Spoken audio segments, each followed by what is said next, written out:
Hello and welcome to episode 5 of Weapons of Mass Construction. Today I am joined by Trevor Hash Jr. He's the Director of Surety at Haller, Fryer & Kuhn. His smiling face is on your screen on the right. And today we're going to take a look at surety bonding and really what a surety does to kind of adjust your financial statements that are prepared by your CPA before they calculate what your bond program is going to be. So just an overview of what we're going to cover today. We'll look at what the three-party contract is between the surety, yourself, and the owner of the project, the function of a bond, the types of bonds. We'll look at the 3 C's. Then we're going to get a little geeky in accounting and talk about some financial statements. And then after that, those 2 steps are more of an intro. We're going to look at what the surety does with your financial information. So with that, I'm going to turn it over to Trevor for a few, and we'll see what happens. Thanks, Bob. So the surety bond, there's 3 parties to the contract. As you can see, it's the surety, the principal, and the obligee. This differs from insurance, where insurance is a 2-party system. It's between you and the surety. This is important because in order to acquire a surety bond, the surety has to qualify the principal who's trying to obtain the contract in order to give the bond to the owner. This protects the owner in case of any kind of claim or anyone going out of business, in which the surety will then have to reimburse the obligee. All right, so Trev, to be clear on that, a bond is not insurance. No. It's very similar in a lot of ways. It does protect people. The difference between a surety bond and insurance is insurance contracts. In insurance, they expect losses. They factor that into rates and they factor that into underwriting. In surety, they don't expect any losses, so they underwrite to 0% losses. That's important because as a surety, they're an unsecured creditor. Gotcha. And I think we'll touch on that a little bit later. I think so too. So those are the 3 parties and how they all relate to each other. As you can see with the arrows, they all kind of go back together. The surety is protected by an indemnity agreement, which they have the principal or the contractor sign, guaranteeing that if there is a loss or if there's a problem on the job, the surety is reimbursed. As I said, they write to 0 losses. And on top of all this is the owner and the obligee who they're always protected, which is why they pay for surety bond. So if you have multiple owners of a contractor, will there be multiple indemnity agreements? Nope, the indemnity agreement is only it goes only to the surety. So that protects the surety. It has nothing to do with the owner necessarily. Okay. If there is co-surety, if it's a big project and there needs to be 2 sureties involved, you may have 2 different indemnity agreements, one to surety X and one to surety Y. Gotcha.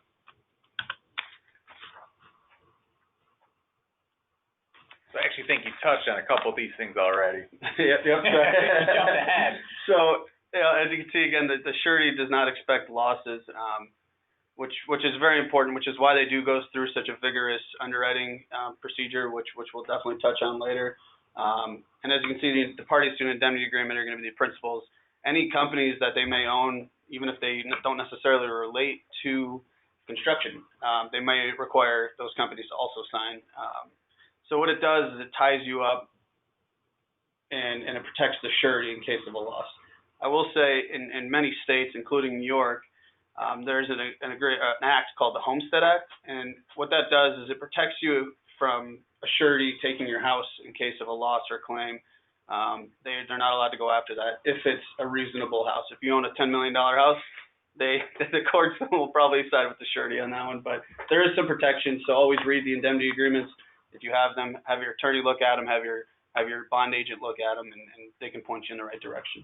So with the spouses signing, I have to imagine that's to protect the surety so that the contractor doesn't just transfer a bunch of assets to his husband or wife, depending on who the contractor is. Exactly. Sureties are very smart. I know contractors are really smart too, but the sureties have seen it all and they know what they're looking for. So it's just an extra protection. Now, depending on your financial strength of your company, indemnity can come into question whether you even need it or not. If you're a really strong company, and you've shown a history of performing, a lot of times a surety will be able to waive the indemnity or at least spousal indemnity. Gotcha. Yeah, I can see where a spouse would not want to sign that. Yeah, exactly. So the functions of bonds. The pre-qualification process, like I was saying, it's pretty vigorous, or it can be depending on the type of contract it is or the type of job you're doing. But mainly, they're going to look for a financial statement, a contractor questionnaire, some kind of personal financials, tax returns, and all the information they're gathering. It's not going into a computer system and spitting out a magic number if you're approved or not. It's really diving in to see your history, how you performed, and kind of trying to predict your future. I mean, the history is the greatest indicator of what's going to happen in the future. So that it is a vigorous qualification, but it's their spec book. The contractor wouldn't do a job, wouldn't bid a job without their specs. So a surety is not going to write bonds for a contractor without looking at their spec book. Right. So on the pre-qual, is that something you have to do every time you want a bond? They're going to go through the pre-qual process, or can you get to a point where you're kind of just pre-qualified? Once you're pre-qualified and there's a program in place, if you're within those parameters of the program, you don't have to be pre-qualified. It's you might get the yearly updates or semi-annual update just to see how you're doing, how you're progressing. But once you have a program in place, you're not going to be pre-qualified for usually another year or so. And then if you're strong and the relationship's strong with the surety, developing it over years, it'll be more lax for sure.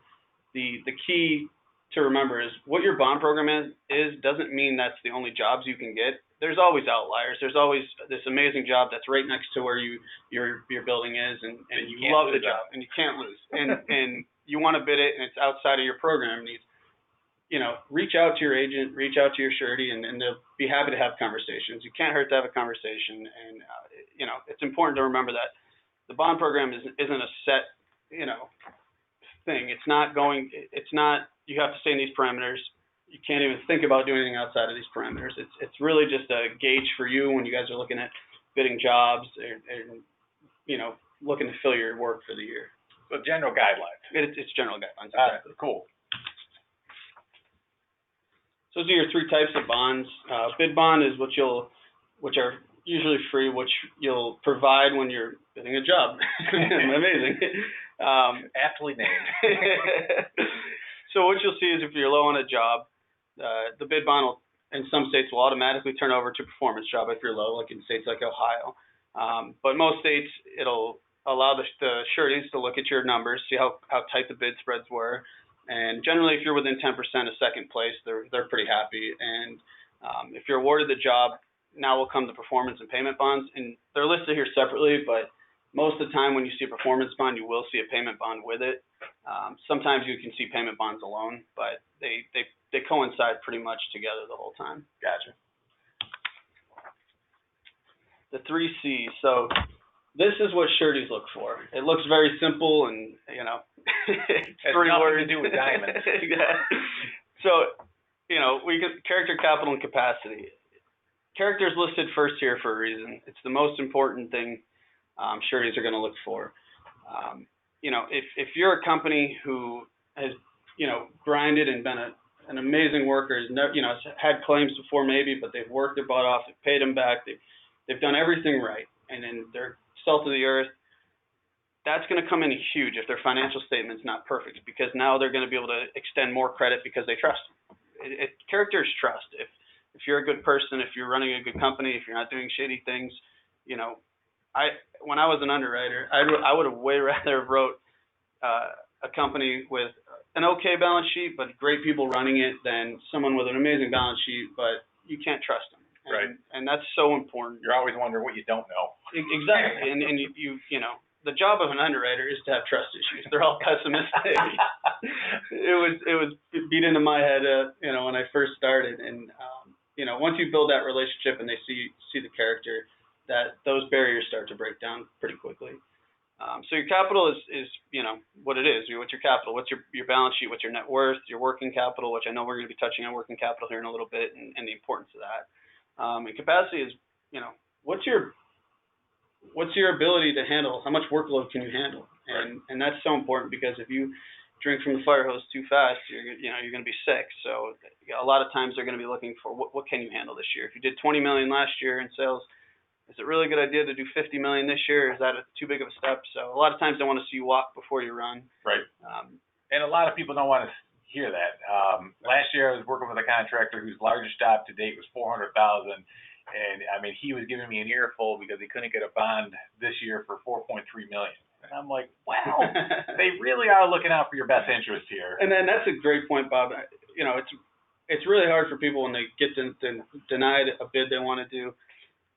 Look, the sureties, the agents, neither of them get paid if you're not low on jobs and if you don't get work. So if they're telling you no, they don't want to tell you no. They want to tell you yes because it's how they make money. Mm-hmm. But if they're telling you no, it's for a reason. They're trying to protect you. And I know it can be frustrating, but, you know, just the constant dialogue between you, your agent, and the surety is super important. Right. You got to do the boring things. I was talking to a client this past week. He wanted to know what to do with extra cash. And I started first thing I tell him, let's be boring. Let's build our balance sheet. Let's get ready so that we can take on no, I want double-digit returns. I'm thinking about taking it out and investing in more real estate, which he's done great on. I'm like, well, you can do that. I go, but when you want to bid the bigger job next week, you're not going to be able to. Or maybe we have a real estate bubble, and all of a sudden, he didn't want to. He's like, I don't even like being in the stock market, because you can't guarantee double-digit returns. I'm like, well, maybe a little diversification would do good for you. And it's hard. I mean, it's really hard to sit there and have this conversation with people who built these great construction companies. Mm-hmm. They built these businesses doing it their way for the most part, and now they have someone telling them, well, let's do this or that, and then in the other year they got people like you telling them, oh, buy equipment, buy this, and which makes sense. It does. It makes sense to get an asset instead of paying taxes on your income, but a lot of times the sureties want to see that working capital number built up, which again, like I said, we'll talk about. There's a balance. There's definitely a balance to it. All right, so I guess I'm going to take this and we're going to talk about the different types of financial statements. There's three main types, and they vary in the level of assurance that the accountant is providing to the third-party users, in this case, the sureties. So compilation, the picture in the bottom honestly explains it the best. You're really just taking the client's receipts and general accounting info and making it look like a financial statement. You're kind of making sure things are in the right buckets, that when you view that financial, there's nothing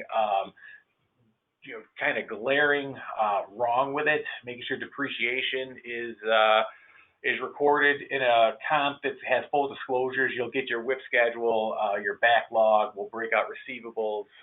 We'll summarize the work in process schedule in the notes. But there's no test work done on the numbers. So the accountant, the report that goes on it, there's no opinion, conclusion, or assurance provided on that report. It basically says, we took the numbers, we made them look like a financial statement, buyer beware. Now, Bob, how does that differ from a QuickBooks internal statement? Is it just a little more tighter? Yeah, the biggest difference is going to be if you get something out of QuickBooks, more than likely depreciation's not recorded. Sure. And so, we've recorded depreciation. I've made sure retained earnings rolls, so your equity section of the balance sheet is going to be right. And, I'm going to give a quick once-over on some of the numbers. Like, I'll probably look at accounts receivable a little bit, make sure there's nothing in that aging that isn't, 300 days old that maybe we should, book something against. And, that's, so that's going to be the main points on your, on the main financials. And then if you have the supporting notes to go with it, obviously that's going to provide you additional information that you wouldn't get out of QuickBooks. So a review, so this is kind of your next step up. This is a statement that, I do for the vast majority of my clients in this area, and this can get you, a rather large bonding program, depending on the capital that you have in the company. But we do a lot of review. The numbers are going to look like they belong in a financial statement, but we do a lot of analytical procedures and we do a lot of inquiries. And so if something doesn't look right, we look at trend analysis. Gross profit the last 4 years have been 20%, 21%, 22%, and then this year all of a sudden it's 43%. Well, one of these things doesn't look right. And so, we're going to ask management, what happened here? Maybe they had a great project, right? They had a home run. that could be an answer. And then so you ask the question, you get the answer, and then you dig into it a little further to make sure their answer made sense. We look at a lot of turnover ratios. How quickly are accounts receivable turning over? And again, you're comparing that across the strata of many years and the industry. Kind of make sure these numbers line up. And then so that allows us to provide what we call limited assurance and a conclusion on the accounts report. And when Bob says it's a step up from a compilation, it's a really big step up. It's a leap. A compilation statement, it'll get you anywhere from, depending on the financials, $750,000 to maybe $1.5 million in bond credit. A review can get you up to, I've had review statements on companies that do $500 million. It's right. It's a lot more, as Bob was saying, secure and trusted statement. And again, it's just the spec book of the surety, so a review where, Bob's given an opinion on it is very, very important. Right. And then the third type of financial that provides the most assurance is an audit. And so, we are in an audit, you're performing tests on the financial records. And so you're really digging into this stuff. I'm sending out third-party confirmations to the bank, and I'm saying, hey, banker, can you confirm that this amount of money was in the account at 12/31? We're sending confirmations to customers that owed the contractor a receivable, saying, hey, how much did you owe them at 12/31? And so if the confirmation comes back and says $100,000, but the receivable on the books of the contractor says $400,000, we have a problem there. And so there's got to be a reconciliation, and then there's additional work that's done. So an audit is much more in depth. You look at internal controls of the contractor. Again, you're testing detailed records, along with doing inquiries and analytics. So we come out and we give what we call an opinion on whether the financials are presented fairly and free of material misstatements. And so that's the highest level of assurance that a CPA can provide. And these would be generally for very large companies, right? Yeah. No one's getting an audit because it's a lot like getting an exam on a certain part of your body that you don't want an exam on. You're spending a lot of time there, asking a lot of questions, and no one walks away from an audit thinking, man, that was a great experience. Very tedious. So, it's definitely a large client that has a significant credit request, either in the banking world or from a surety perspective. All right, so I think you're up here. After I prepare these financials that I want to say are spot on perfect, what is it you do to ruin them?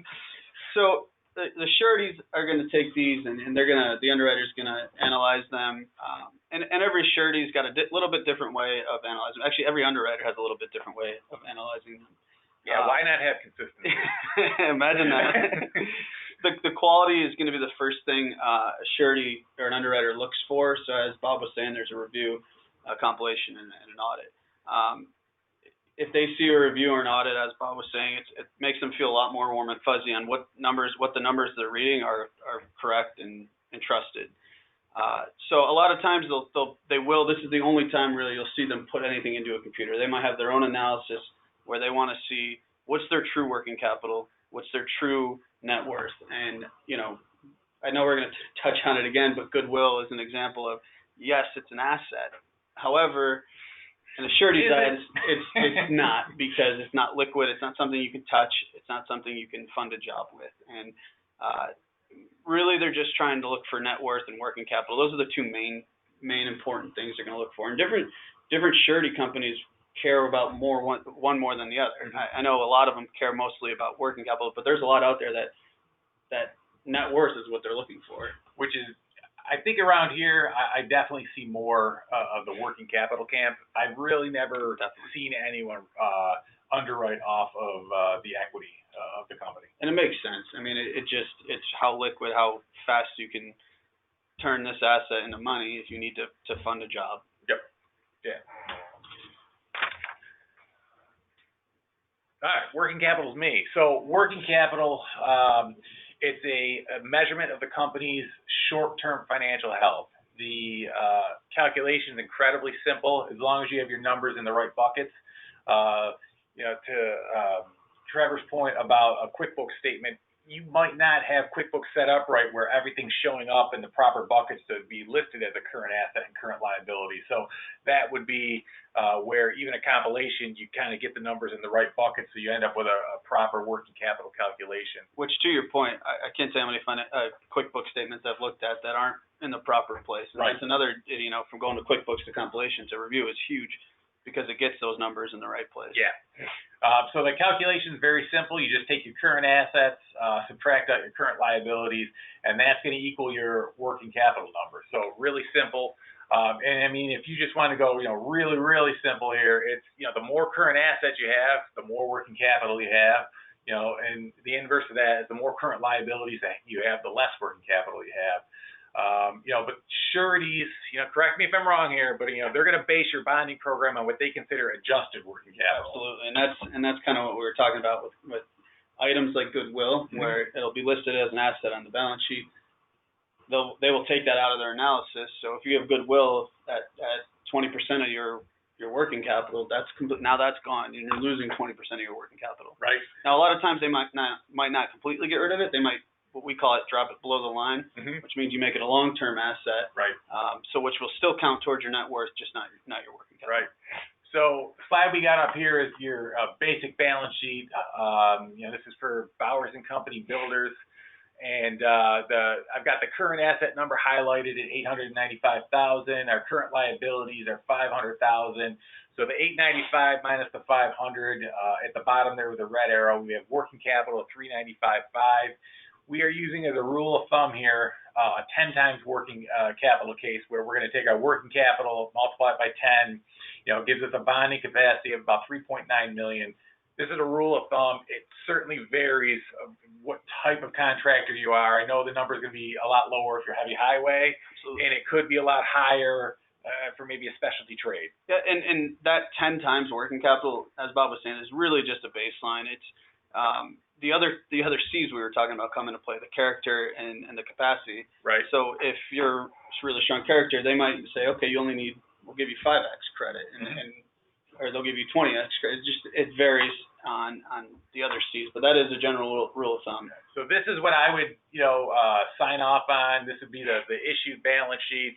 We would send it off to the surety, and then they kind of set it up like this. We've got the as reported. That's what was on the reviewed financial. There's going to be adjustment category for the evil things the surety does, and then it's going to be the adjusted. That's going to be what your actual bonding line is based off of. And as I've mentioned a few times, these are, goodwill is a perfect example of a soft asset, which would either be dropped below the line, made a long-term asset, or be completely taken off.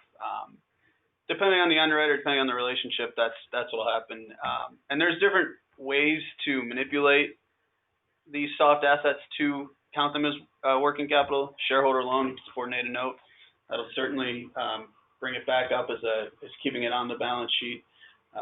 So be open with your agents. They'll guide you in the proper direction here on how we can get to a position where you get what you want, the surety gets what they want, and you can continue to work and make money. Right. And some of these things like goodwill, it's really an accounting treatment, and in a lot of ways, we would say it's kind of accountants talking to accountants. Sure. Because you cannot go into the shelf and pull out your goodwill. It's not there.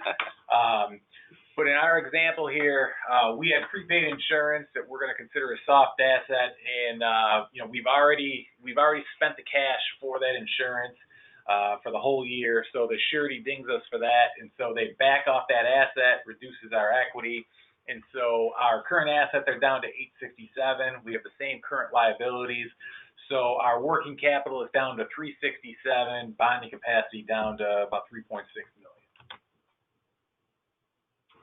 So this is a big one. Accounts receivables. I'm sure you've been asked a million times for an AR receiving or AR aging schedule.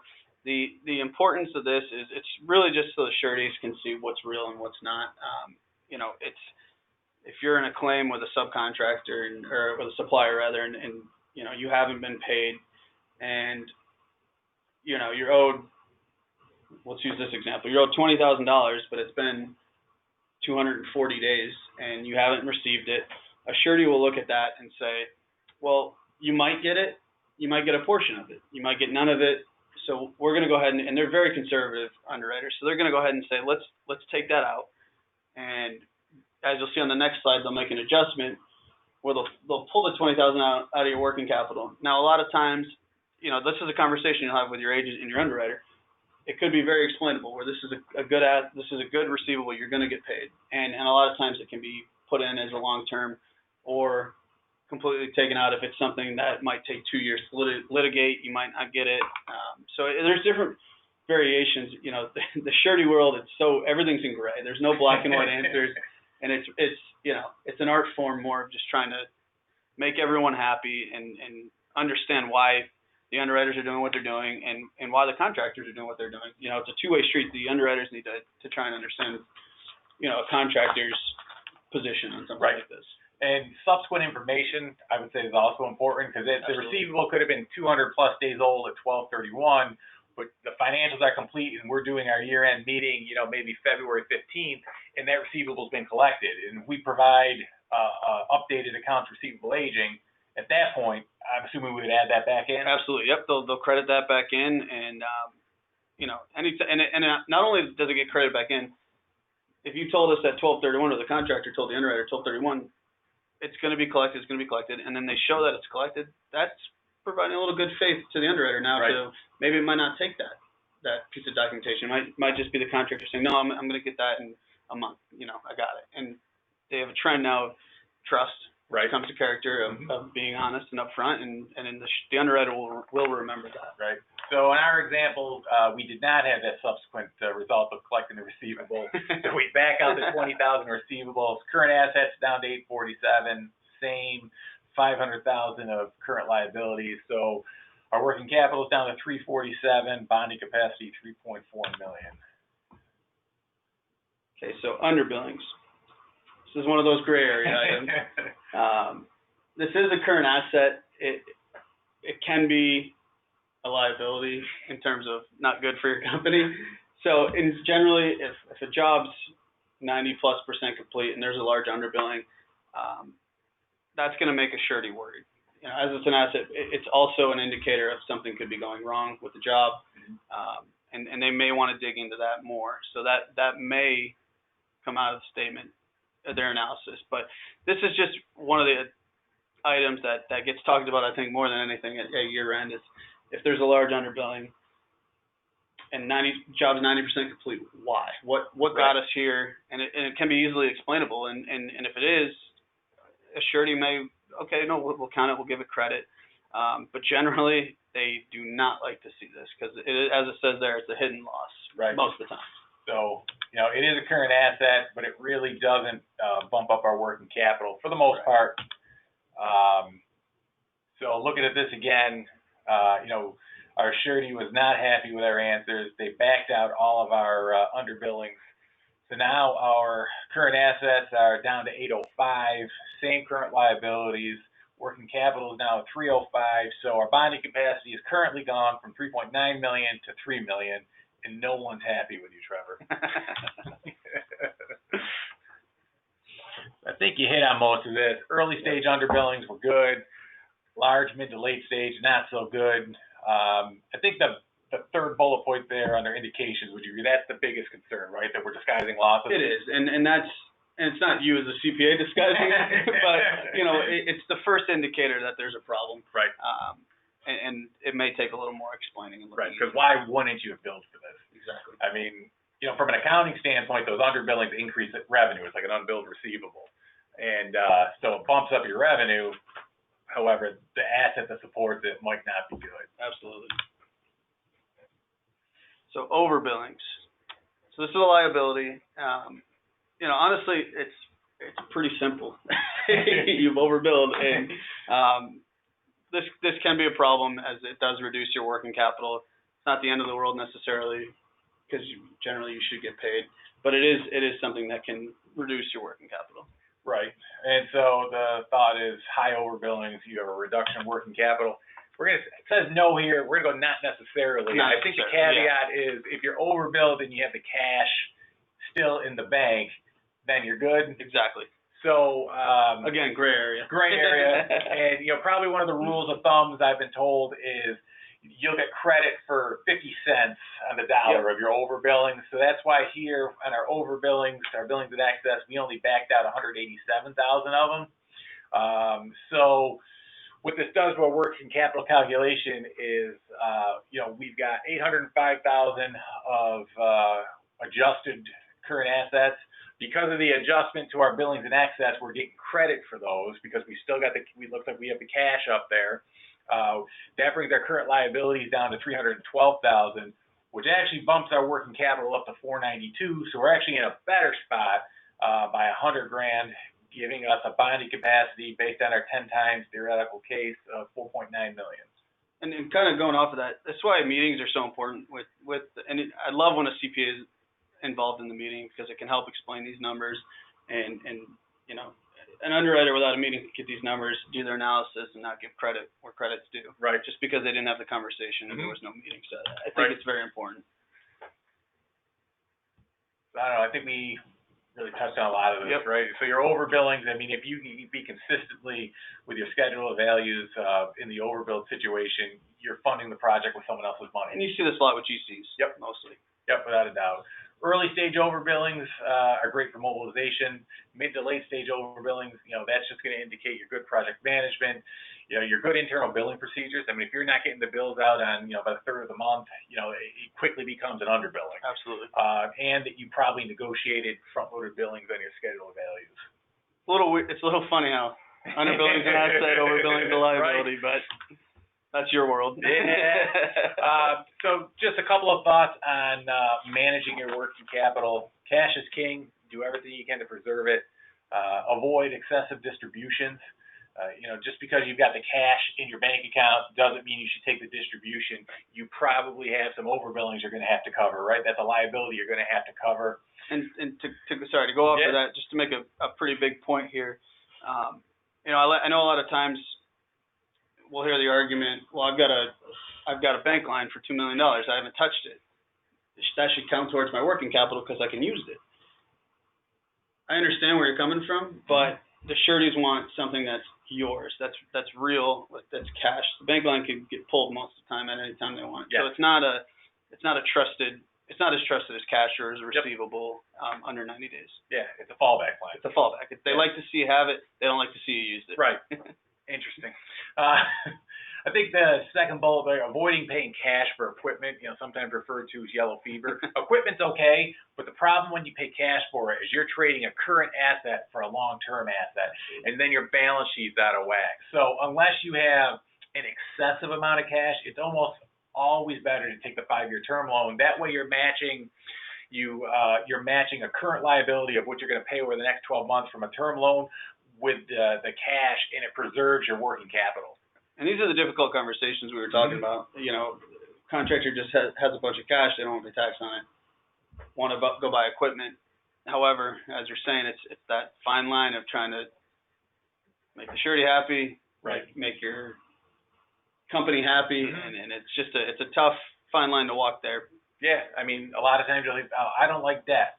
Get that. However, spending the cash isn't the best decision for your business if you want to continue to grow, bid larger projects, and expand what you're doing. Let your cash work for you instead of for especially now when interest rates are so low. A loan, unbelievable. Paying cash for something doesn't make sense. No way. Interest rates are so low right now. It's unbelievable. I mean, it's almost like they're paying you interest to take a loan. Exactly. You're going to want to minimize your underbilling, maximize your overbilling so that you can fund the project with someone else's cash. Make sure you have access to short-term lines of credit. So you'll notice I have lines plural in there. Banks are funny when it comes to contractors. I have had contractors that have been with a bank for 20 plus years, and then they unceremoniously get a letter in the mail saying we no longer, we've looked at our portfolio and decided that contractors were a bad segment to be in. You need to find a new bank in 30 days. And by the way, we just shut your line of credit off. And so bankers hate when I say this, but to protect your company, and I feel like I'm doing a disservice to my clients if I don't tell them this, you should have a couple of banking relationships. Maybe you've got your main bank, but you should have a side piece. where you have some kind of relationship, a depository relationship, maybe a small loan, a small line of credit, just so you have your foot in the door. Absolutely, and honestly, that goes for surety too. Your agent should be protecting you by having a backup surety in place in case something goes wrong with your current surety. Maybe there's a project you want to bid that's larger, your current surety says no. Maybe your current surety, for whatever reason, tightens their underwriting requirements, and now they're asking you to find a replacement. And instead of having to wait for 30 days and not be able to bid anything or be in a scrambling mess, it's important to have a backup surety in place. Agreed. So I think with that, we're going to conclude this. Our contact info is in the front, those smiling pictures. If you do have any additional questions, feel free to reach out to either one of us directly. Thank you very much. Thank you.